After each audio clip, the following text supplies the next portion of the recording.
Illinois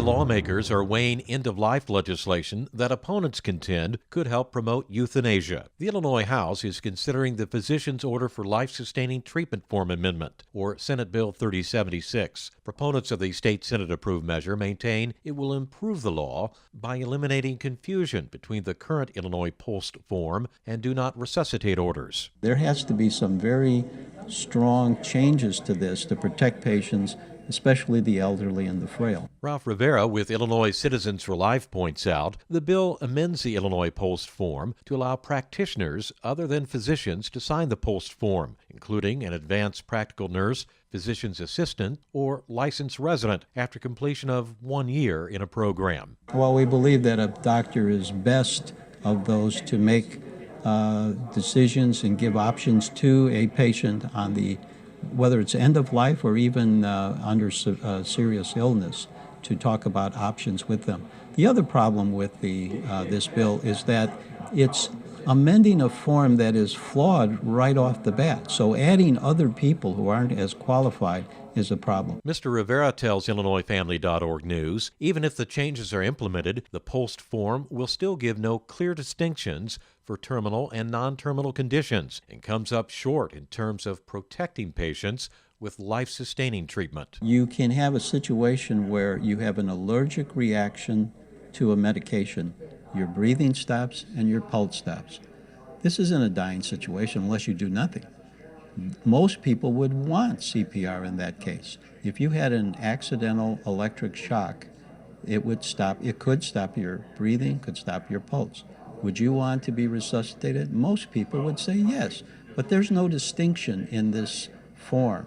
So someone says, if my breathing stops or my pulse stops, I don't want CPR. No, they should have better understanding of what that form contains. So our suggestion, our recommendation is before you go adding people, even talking about that, this form has to be amended to really protect patients so that, for example, in the do not attempt resuscitation, we should put in there, this does not apply to allergic reactions or accidental electric shock, etc.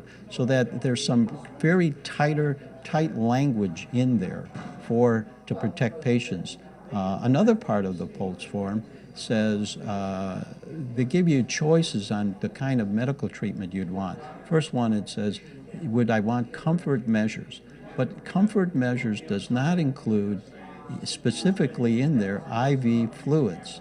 Yet IV fluids are used for pain medication to make that easier for a patient, to hydrate, which if you don't hydrate can be very painful for a patient if you're dehydrating. That should be in the first category as a base, but they don't have that. Backers of Senate Bill 3076 say that, if done correctly, the proposed changes will improve conversations about end-of-life medical care and would closer resemble the national POLST paradigm standard. That raises red flags. There's a national POLST initiative. This came out of Oregon, and people, private foundations who supported the POLST form are the same private foundations who have supported the Right to Die people, the Euthanasia, the Death with Dignity group. So I think that should give us pause when we see who's supporting that, who is funding that national POLST initiative. A better legal plan for end-of-life and life-sustaining decisions may be the durable power of attorney for health care, where a spouse, for example, could act on your behalf. You can get a statutory form. It's in statute. You can get it online. It's an easy form, but it basically allows you to make some decisions right now while but your agent, if you become incapacitated, can continue with those decisions. And so the doctor has to go to the agent and say, well, here's the new situation. What should we do? But the Illinois House could act on the POLST amendment legislation soon. Citizens of the state should contact their House members, state representatives, and ask them to vote no on Senate Bill 3076 until and at such time as the POLST form is changed to protect patients, especially the elderly and the frail. The POLST bill was introduced in the Illinois Senate by Democrat John Mulrow of Chicago at the request of the Illinois State Medical Society. For IllinoisFamily.org News, I'm Monty Larrick. This has been brought to you by the Illinois Family Institute, promoting marriage, family, life, and liberty in the land of Lincoln. For more information, go to IllinoisFamily.org.